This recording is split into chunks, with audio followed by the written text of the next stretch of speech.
Live from St. Clair Shores, Local 4 News starts right now. Good evening, and we are live from the St. Clair Shores on a beautiful Thursday night. We are in your neighborhood. We're digging into issues that matter to you and showing off all of the great things that this community has to offer.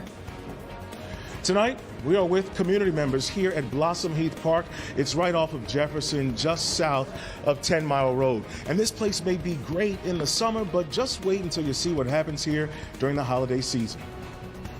All right, now it's time.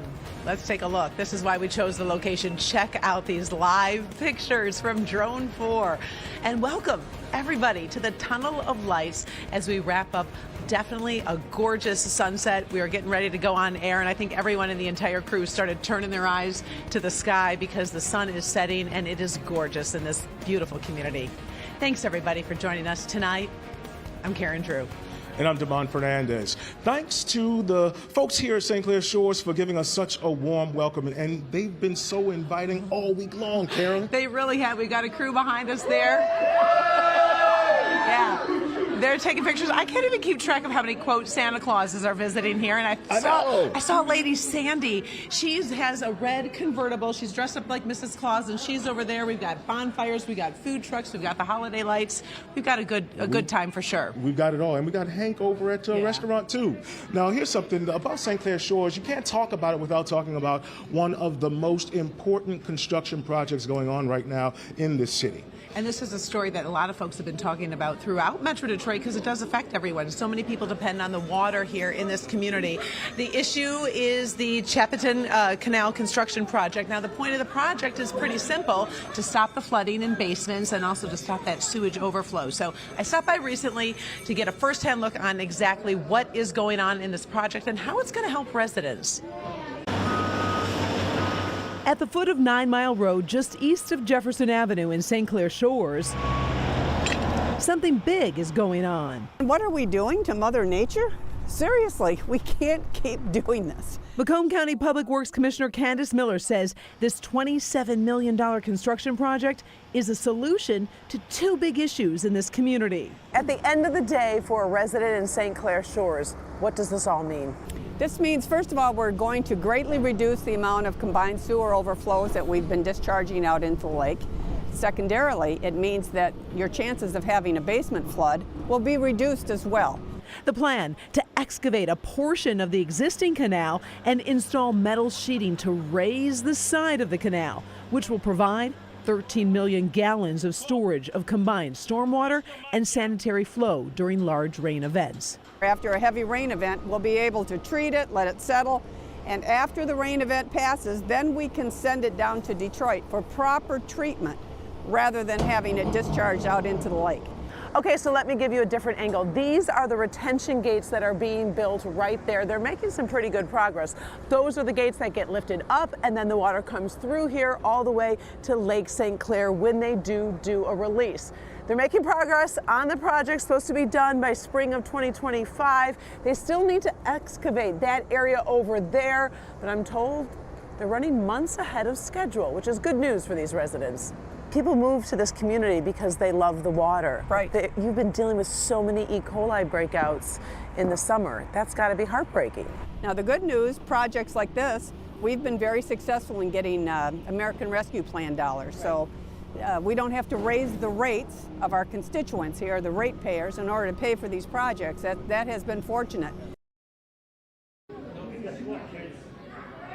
And did you hear that? They're not raising the rates for residents, and that's what it's all about. They want the problem fixed. Sewer overflow is supposed to be reduced by 38%. Residents say, you know, they're okay dealing with the noise. I mean, it gets a little irritating. I was on that site, but I feel like, you know, the ones I talked to, they said, we can handle it because we know it's going to be better for our community. Yeah, so. You know, we're getting perspective from so many residents like those back here. You know, another big issue for the community right now is the outdated police and fire headquarters. You know, I met with the mayor recently, and I was talking to him about that project because he said, you know, recently, you know, we need changes, we need to update because these buildings were built like back in the 50s and 60s. Take a look. They've served the communities and their purpose, but it's time for change. St. Clair Shores police and fire departments were built in the late 50s and early 60s, and there's now a plan to tear these structures down and replace them with something more updated to serve the community. And as you know, Karen, much has changed, right? Equipment has changed. It's got larger. How we transport criminals, you need more access for that. Departments were male dominated back at that time, so we need those locker rooms, although we have them now, but it's nice to design for that kind of stuff. The technology has changed. The police department has leaked badly in their basement, so again, it's old infrastructure that needs to be updated.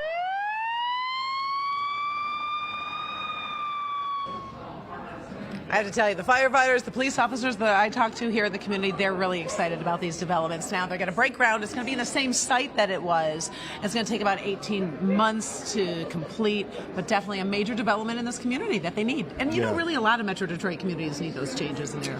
Sure do. And you know, you can't talk about St. Clair Shores without talking about boating, for sure. And it's considered the boating capital of the Midwest. Now take a look at this video from Drone 4. There are over 3,000 boat slips in the city, and most of them are filled during the summer. There are also multiple boat ramps, one open to the public and others for residents only. Estimates show Lake St. Clair helps generate $1.6 billion in revenue for this region.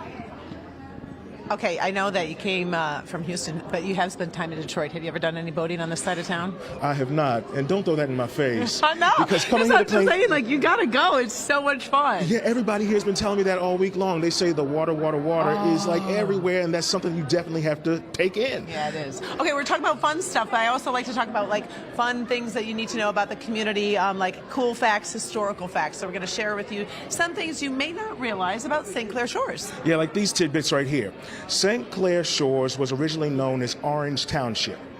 After World War I, St. Clair Shores was the Sin City of Michigan. Yeah, a haven for gamblers, and during Prohibition, they say rum runners were all over this area. And get this about St. Clair Shores, it was once home to America's longest roller coaster. It was over at the Jefferson Beach Amusement Park. Not a lot of people realize that, but a little bit of cute facts and fun facts that you don't know. Yeah. Well, as we've seen of our stops across Metro Detroit, there are so many little things that make communities so great. And here in St. Clair Shores, there's no shortage. So I took some time this week to take a stroll around town, and neighbors were quick to show me some of the awesome things that they say makes this city sing. About 15 miles northeast of downtown Detroit, you'll find the suburb of St. Clair Shores. It's one of the largest boating communities in the United States. A lakeside community that many neighbors call a great place to live. What makes this community so special? The people. The neighbors here and visitors love the water. It's a feature making St. Clair Shores a destination place. But when you have a city's name like St. Clair Shore, one of the things you can expect is that there's water everywhere. One of the big things people are pointing to are the local parks. And you can't come to St. Clair Shores without checking out the Nautical Mile along Jefferson. You'll find boat dealers, marinas, and restaurants like Hook, where Chef Bobby says his team's bringing the vibe. We have prime seafood, we have prime sushi, amazing prime steaks. We have 162 bottles of wine on our wine list. Another one of the big hot spots, as people are telling me, is downtown St. Clair Shores. It's the place to eat, shop, and play.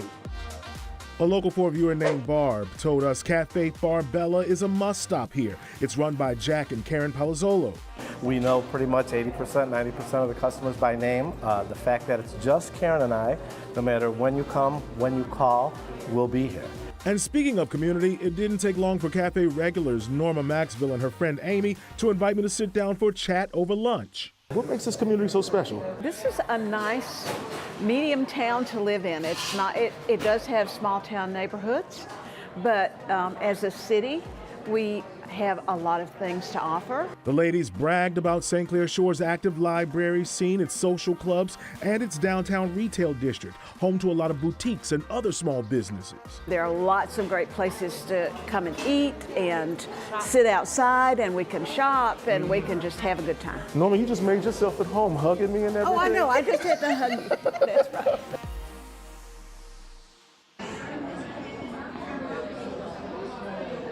Yeah, there's also a lot of heart in the city, and one of the places you can find it is inside St. Margaret's Church. You've talked about that. It's a special place. They're really doing a lot for the community. Yeah, they have a special center where people can go several times a week to get out of the elements, to take a shower, to get a hot meal. And the one thing about it is that they have so many volunteers that make this place special. They embody the spirit of what we like to call go for it.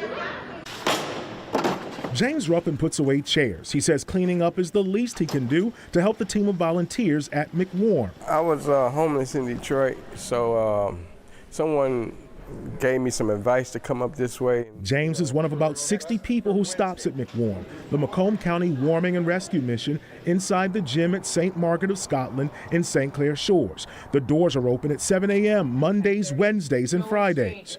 It's from November the 1st to the end of March.